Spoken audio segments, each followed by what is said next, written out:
How is it? Oh my god, it's so good. What's been out of? Just leftovers. After Cecil moved, he had a bunch of old frozen meat he brought with him. It's so good. Like, oh.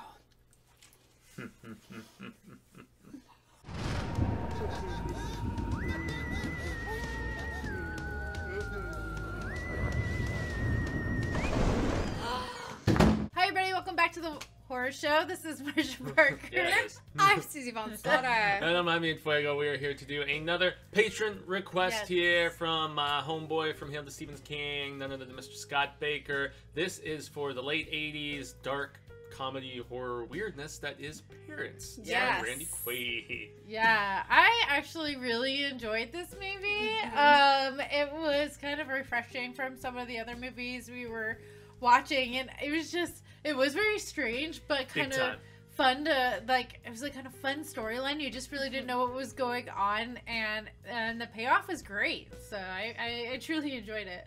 No, I really liked it. I could not stop thinking of Crybaby and Edward Scissorhands. Right. I could not. So I really enjoyed this movie a lot. Yeah. Like, I loved everything about it. The weirdness, everything. I loved the movie. Everything, the direction it went. I loved the movie. Yeah. I loved it. This is a rarity. We all like this movie. Yeah. I really like this a lot too. You know, it was break the internet. It's seriously. Right? It's definitely darkly comedic, which is up my alley, and then it kind of morphs into something where I mean, you do wonder how far it goes, and you kind of have your ideas, but it ends up kind of going there, which is cool, and the performances are good, and it's actually very sharp in its satire of the 1950s. No pun intended. And the kids are really weird, and actually, like, the dynamic between the little boy and the little girl is really great, and the parents are super creepy, and it's just the epitome of just 1950s. I don't know, just the dark underbelly of what is lurking beneath the squeaky clean family image. Exactly. So. Everybody, and that's the one thing they stressed, is everybody has to fit in. You have to fit in to fit this model family. And that's not the case. Everybody has these desires and urges. So that's what I loved about Some it. worse than others. Yeah. Yeah. So, we're going into the actual story of it. Yeah, we all liked it. So, story. Yeah. So we have we're following a family, and the lead character is a little boy, and he, you know, we start off, like, you see that there's something a little off because they just moved into a new home, and you know, the mom keeps making leftovers, and he's just very questioning, like, every time you would look at the food that she would prepare, especially the meat. Yes. He's not eating any of it. He didn't want to eat any of it, and he's like, nah, it's all right. And then, you know, and it comes into play, like, later, like, where did all these leftovers come from? You keep saying leftovers, but, like, what are they leftovers from? I don't remember ever actually eating this to begin with. It was frozen stuff from the move that we thought. So So you automatically think there's something up, and there's, you know, so he had some weird relationship with his dad where you can tell, like, there's something going on there that's not quite right, and because Randy Quaid is weird as hell. Oh man, I thought he was so great. Good. He's great. We'll get into that. Okay, Yeah. go ahead.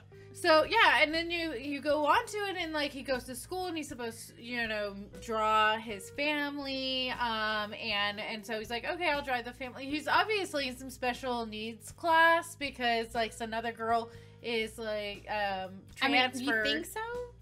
I mean, for that time, I think so. Is all I'm saying. I don't think there was a special need. Well, it was He an gets alternative. referred later on to the social worker. Yeah, because it was an alternative class because somebody else was transferred. That's what I thought, because the they were both new to the town. They were new to the town. No, she was transferred from a different class. Really? That's true. Yeah, she was like she was 100 transferred, or something. Yeah. She was transferred from a different class, and she was like I thought they were both in there because they were both new to the town. No, he was new. She was already like, there. You know her from a different class. Yeah. Oh, okay. Yeah, they're like, she's from section 100. Blah blah blah. Yeah. But yet they were the only two that were saying weird things, though. Exactly. Because they were weird. Well, they were very weird. I mean, especially the thing. They're like, so tell us what you learned this summer. Blah blah blah. And when the son is like, that when you throw a black cat on and you roast him and you eat the bones and you become invisible. Yeah. And And then the girl talking about how she was from the moon and all this other stuff. I'm like, these kids are legit crazy. But no, but she talked about how to make an alcoholic beverage. Yeah, with the onions. Martini. Yeah. And she's like, but we don't drink those, right? Yeah, exactly. It was a different class, that's for sure. And so anyways, he has to draw his family, and when you see a picture of the teacher, like going through on her bed, drinking her wine or whatever, and she's like going through all these pictures, and then of people just like what you expect, drawings of their family with crayons, and his is just all red, and she's like, it's black, creepy looking figures with just like blood, everywhere. All over. You're like, this kid is disturbed. Yeah. Like, legitimately. And there's some really interesting like dream sequences. Where it was very well shot. And I look forward to when we get to that. Yeah. And then like the dad takes him over to the daughter's family's house because they work together. The dads work together, and that was a strange scene. She's like, just let me cut off your hands. It won't hurt at all. I'm just cutting off your hands. Yeah. And, oh my god! She's like, oh, parents are just weird. Like my dad cleaned out the dishwasher naked. Why? I don't know. That's what he does. You know, little girls running around like drinking the parents' wine and trying to get the boy to jump in the huge freezer with her and stuff. Like those kids were legit just as weird as their parents, but in different ways. You could see how the strangeness trickled down, and yet it was of a different variety. It's just, I don't know. Story-wise, it definitely was the pulling the curtain back of the legit creepiness that could be lurking beneath.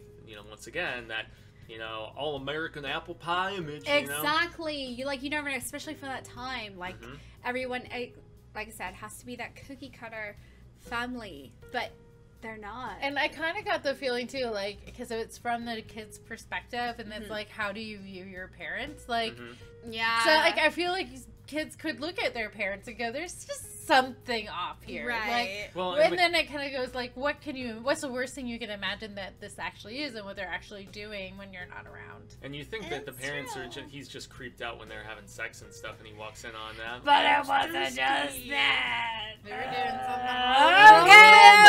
Okay. So let's get. There's nothing I can obviously add to what you two have fucking talked about. I've chimed in my bits and pieces. So acting, what did you think? Oh, I thought everybody did a phenomenal job. From Randy Quaid to the little boy and the girl, like everybody. And then I forget her name, but the therapist, she's really familiar. She's been in a lot of stuff in the 80s and 90s. Yeah. No, she has. And she's still doing stuff today. She's amazing. So everybody did a really good job. Very believable. And even both of the moms, like they were of the hair is that perfect, time. the dress is pressed, like and you could tell the kid had a much better relationship with the mother in comparison with the father, and Quaid is like just looking down on the son. You're nothing like me. You're scared of everything. I used to think there was monsters in my closet. You know what? I grew up to be a big, strong man, and blah blah blah. And so yeah, he was they effectively get the shit beaten out of him. Otherwise, he was effectively like just you could tell that he was very sharp. Like he was like a supervisor at this particular. I don't know what you would call it. They're examining dead bodies and so on, and doing all kinds of different testings and whatnot. Well, it was more than just that. Yeah. But truth. But no, he was great, and as was the coworker who is the father of the young daughter that strikes up a friendship with the kid. I just really liked the scenes between those two kids, especially. They were very despite how just.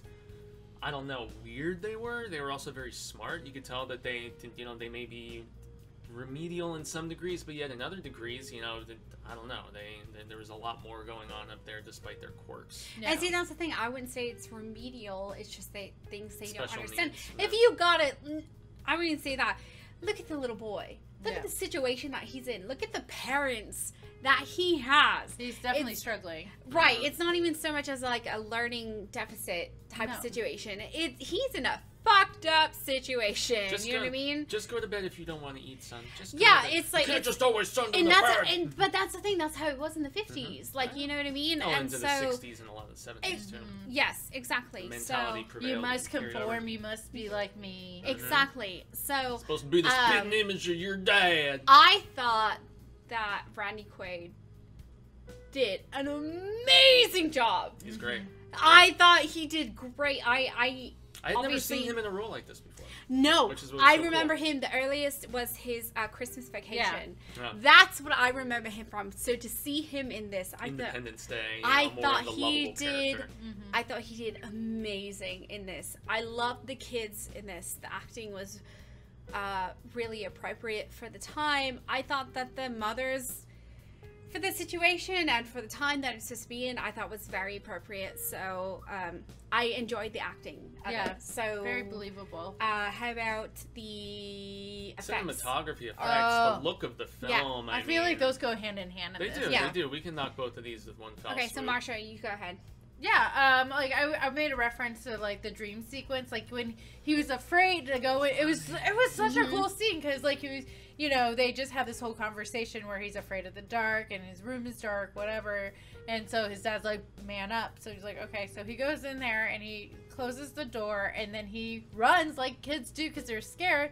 Runs to his bed, but when he jumps on the bed, it like he falls through the bed and it's just blood The weird everywhere. blood Okay, pool let's that not he was, like, spoil too. drowning Let's not in. spoil too much, though. Yeah. Ah, Okay, yeah. too much. It's No, a but- nightmare. No, Yeah. I know that, but I'm Yeah, so it was a great scene. It was a great way to merge like Yes. the cinematography and that was practical really effects. intense. Yeah, That is something, again, you gotta think of the time. That Mhm. was really intense. I wasn't. It's not. It was definitely something that I wasn't expecting from this film. Mhm. Right. That much visual style Mm-hmm. and stuff, and even a few other dream sequences where it almost looked like that AHA video where they like drew over the kid and it was Yes. like the black and white animated hand sketch drawing of him running Mm-hmm. and stuff in one particular dream. And then even another weird scene where the mom is making sausage and he's hiding in the closet and Yeah, all and the it's all, sausages like- start strangling him Exactly. and like wrapping around his legs and everything, and it's all imaginary, it's all in his head, but Yeah, exactly. That's what I loved it's about a that. weird scene. It's from the Yeah. kid's point of view. You see Mhm. the sausage wrapping around him, like a wrapping around snake him. or something. Exactly. That's I love. I really think this movie was kind of before its time. Big I would time. love to see this movie remade with Mhm. today's kind of budget.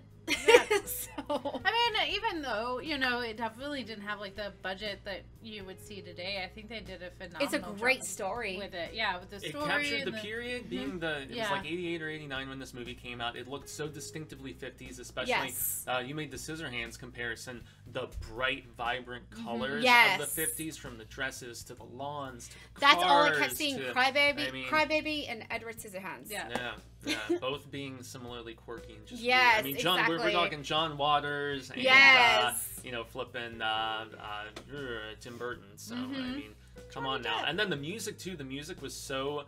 I mean, you've got some Big Bopper at one point. You've got it was a very 50s soundtrack and stuff, and it was very like Leave It to Beaver, Derpy Dirt Uh-huh. kind of stuff. A lot of the time, even like. The end credits made me laugh so hard Yeah, because the when people they were come just in the walking out of doors. the doors and they're just like, so-and-so as dad, so-and-so Yeah. as mom. It was so- Yeah, really that was and they're all like, smiles and stuff at the end. And it I just- can only imagine how much that would have hit me seeing it in that time. Mhm. You know, like if you so- watched it back then. Yeah, Back exactly. in the 80s? So yeah, it's in the When I was 80s. like 5. Mhm. It came out when I was 5. It came I out was- in the 80s. It took place in the 50s. I was and we born watched in it in the 88, 2019s. Yeah. I'm like a 90s kid, so sorry. No, Yeah. but that's. But, but yeah, it was really good. I'm so happy for this movie. I'm so I really stoked. liked it. Yeah, yeah. I was There so a lot excited of- to watch this one. This has been recommended to me by a lot of people, but it was one that I was just like, this is gonna be dumb. Why would I watch this? And then I watch it, and I was just like, wow, that was much better than I anticipated. Like seriously. Yeah. I Yeah, went in no, with absolutely. lowered expectations. Right? Yes, no, It was absolutely. great. Yeah. All right, this movie guys. was good. Thank you so much for watching. Let us know what you thought about the movie in the comments below. Gracias, Scott, my dude. But yes, thank you, Scott, so much. But until then, I've been Susie Von Slaughter. I'm Marsh Parker. And if you want us to do other Patreon stuff, make sure to jump on and check it out. Patreon.com. Which you do. The Horror Show. Is it the Horror Show or the Horror Show channel? The Horse Show. Just channel. look both. Yeah, figure it out. I think You'll you'll get there. find it either way. Yeah. So anyway, yeah, I've been Fuego, and yeah, remember everybody. Until next time, Stay scared! Watch this movie.